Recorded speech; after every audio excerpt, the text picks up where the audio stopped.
Assalamualaikum warahmatullahi wabarakatuh. Halo teman-teman, ketemu lagi dengan saya Lisya Badri dengan NIM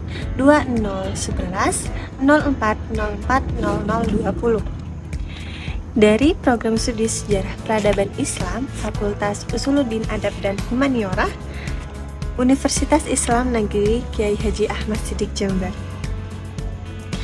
Vlog kali ini Lisya akan membahas tentang sejarah politik mulai dari zaman atau masa prasejarah sampai dengan Orde Baru.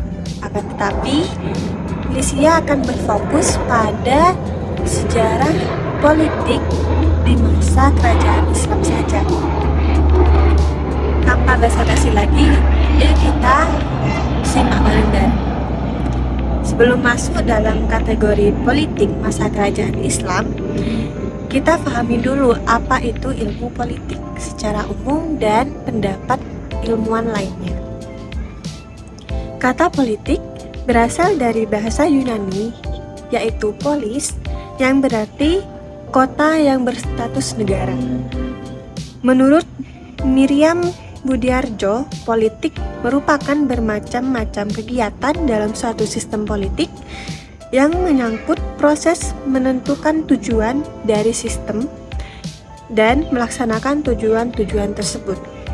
Nah, berdasarkan pendapat tersebut, dapat disimpulkan pengertian politik adalah segala urusan yang menyangkut negara dan pemerintahan melalui suatu sistem politik yang menyangkut penentuan tujuan dari sistem tersebut dan cara mencapai tujuan tersebut. Sedangkan seringkali ilmu politik dipandang semata-mata sebagai salah satu cabang ilmu sosial yang memiliki dasar, rangka, fokus, dan ruang lingkup yang jelas. Maka dapat dikatakan pula bahwa ilmu politik masih muda usianya karena baru lahir pada akhir abad ke-19.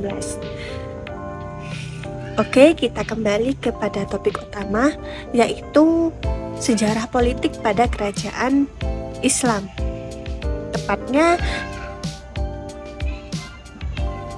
di dalam diktat mata kuliah pengantar ilmu politik Fakultas Usuluddin Adab dan Humaniora Universitas Islam Negeri Kiai Haji Ahmad Siddiq Jember yang ditulis oleh Bapak Mawardi Purbosanjoyo MA.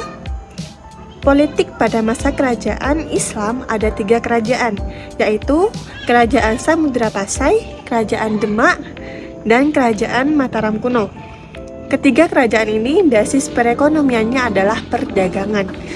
Tapi Lisya hanya mengambil satu kerajaan saja, yaitu Kerajaan Samudra Pasai. Kerajaan Samudra Pasai berdiri pada awal atau pertengahan abad ke-13 Masehi.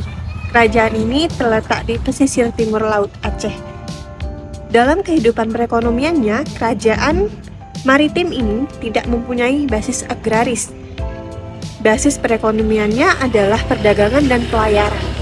Pengawasan terhadap perdagangan serta pelayaran itu merupakan sendi-sendi kekuasaan yang memungkinkan kerajaan memperoleh penghasilan dan pajak yang cukup besar. Pada saat itu, jika ditinjau dari segi geografisnya dan sosialnya, ekonomi Samudra Pasai memang merupakan suatu daerah yang penting sebagai penghubung antara pusat perdagangan yang ada di Kepulauan Indonesia, Cina, India, dan Arab. Samudra Pasai sebagai pelabuhan dagang yang maju, mengeluarkan mata uang dirham berupa uang logam emas. Saat hubungan dagang antara Pasai dan Malaka berkembang setelah tahun 1400-an, pedagang Pasai menggunakan kesempatan mengenal dirham. Berkisar pada tahun 1290 dan 1520 Masehi, Kesultanan Pasai tidak hanya menjadi kota dagang terpenting di Selat Malaka, tetapi juga pusat penyebaran Islam dan bahasa sastra Melayu. pedagang, para pedagang Gujarat, Persia, dan Arab menyebarkan agama Islam sebagaimana disebutkan dalam tradisi lisan dan hikayat Raja-Raja Pasai.